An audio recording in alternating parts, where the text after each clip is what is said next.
बिहार में कहाँ बचा हुआ? बिहार में तो एक ही नारा, अब की बार तेजस्वी सरकार। अब भाजपा की हैसियत क्या है यहाँ राजनीति बिहार में? बढ़ते हुए गरीबी रेखे के आंकड़े, जहाँ 140 करोड़ देश की आबादी है, वहाँ 110 करोड़ गरीबी रेखा के अंदर है। भारत की सरकार कबूलती है, बावजूद भी भाजपा जैसी पार्टी, महंगाई फैलाने वाली पार्टी, बेरोजगारी फैलाने वाली पार्टी सत्ता में वापस आ जाती। तो कहा कि मतों के बिखराव तो नतीजे अलग कर ही देते हैं ना। नमस्कार, स्वागत आपका लाइव बिहार में। मैं हूं आपके साथ है संजीव सिंह। कि दिल्ली विधानसभा चुनाव के परिणाम सामने आए हैं। देखिए 27 साल बाद बीजेपी ने बम्पर जीत दर्ज की है। देखिए इस मुद्दे को लेकर आज बातचीत करेंगे। हमारे साथ बात करने के लिए आरजेडी से मुख्य प्रवक्ता शक्ति सिंह यादव है। सीधे जुड़ते हैं, बातचीत करते हैं। कैसे देखते हैं दिल्ली चुनाव के परिणाम? दिल्ली चुनाव का परिणाम निश्चित तौर पर आत्ममंथन का विषय तमाम देश के लोगों के लिए है। महंगाई, बेरोजगारी, लाचारी, बेबसी, बढ़ते हुए गरीबी रेखे के आंकड़े, जहां 140 करोड़ देश की आबादी है, वहां 110 करोड़ गरीबी रेखा के अंदर है। भारत की सरकार कबूलती है, बावजूद भी भाजपा जैसी पार्टी, महंगाई फैलाने वाली पार्टी, बेरोजगारी फैलाने वाली पार्टी सत्ता में वापस आ जाती। 27 वर्षों के बाद दिल्ली में कभी भी पॉलिटिकल पार्टियों को क्षेत्रीयता जैसे सवालों को नहीं छेड़नी चाहिए, चाहे वो पूर्वांचल हो या बिहार हो। दिल्ली सबका है और चुनाव के समय में नाजुक विषयों में फंसने के बजाय अपने एजेंडे पर कायम रहनी चाहिए, वो मुद्दे पे कायम रहनी चाहिए। तो कभी कभी भारी पड़ जाता है। सेंटिमेंट अच्छाई और बुराई नहीं दिखता, वो तो रास्ता तय कर देता है। दिल्ली के चुनाव के नतीजे, उन सीटों को जरा खंगालिए, पड़ताल करिए, जानिए जहां पर प्रभावकारी इलाका पूर्वांचल के लोगों का था, बिहार के लोगों का था, रिजल्ट किस रूप में आया। बचना चाहिए मतों के बिखराव।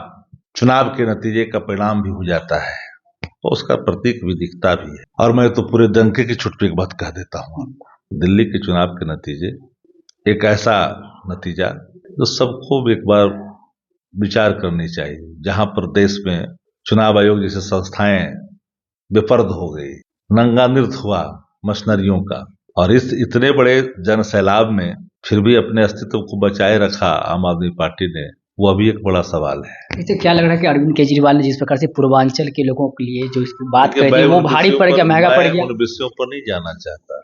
मैंने एक ही लाइन में कहा कि अकारण विषयों में प्रवेश नहीं करना चाहिए। ये चुनाव चल रहा था तो चुनावी मुद्दों पर रहनी चाहिए। अकारण विषयों में प्रवेश करिएगा तो उसका खमियाजा भुगतना पड़ता है। आपस में लड़ने का भी नुकसान हुआ, आपस में लड़के दूसरे को फायदा हुआ। अब हम तो कहा कि मतों के बिखराव तो नतीजे अलग कर ही देते हैं ना। एक एक सीट, एक जदयू को, एक लोजपा रामविलास को मिला था, इंडिया के सहयोगी दल है, दोनों सीट हार गए हैं। नाम लेते हैं इन लोग का नाम। भाजपा जैसे वहां खाई है, यहाँ भी खाएगी, बिहार में भी खाए।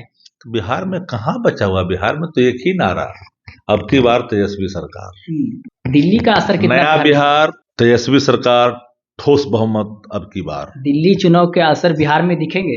बिहार में, बिहार तो उड़ती चिड़िया को हल्दी लगाता है। बिहार को नहीं जानते हो क्या? बिहार के हो ना, पहचानो बिहार को। बिहार एक अलग लकीर खींचती है। बिहार तय करती है दिशा और दशा। बिहार संघर्ष की भूमि है, लड़ाकू भूमि है। अधिनायक बात कभी बिहार ने स्वीकार किया है क्या? अब भाजपा की हैसियत क्या है यहाँ राजनीति बिहार में? तो 3 नंबर की पार्टी की परिक्रमा करने वाली पार्टी है। अरे तो 3 नंबर की पार्टी की परिक्रमा कर करके देश की विश्व की बड़ी पार्टी का तो यहाँ परिक्रमा करते, तुम्हारे क्या हैसियत है भाई? तो जो यूनिटी अभी दिख रहा है महागठबंधन का बिहार में, वो यूनिटी चुनाव में रहेगा? अरे भैया, हमने एक लाइन में कहा, नेतृत्व तेजस्वी जी का, संकल्प तेजस्वी जी का, सहयोग सभी का। बिल्कुल। तो देखिए हमारे से बातचीत करते आरजेडी से मुख्य प्रवक्ता है शक्ति सिंह यादव, जिससे हमने दिल्ली विधानसभा चुनाव को लेकर के बातचीत किया और बिहार में इसका कितना असर पड़ेगा, क्या कुछ कारण है, तमाम चीजों को लेकर खास बातचीत किया। क्या कुछ करते हो आप सुन रहे थे, आप अपनी राय प्रतिक्रिया हमें कमेंट्स में दे सकते हैं। आप देखते लाइव बिहार, आप सभी का बहुत बहुत धन्यवाद।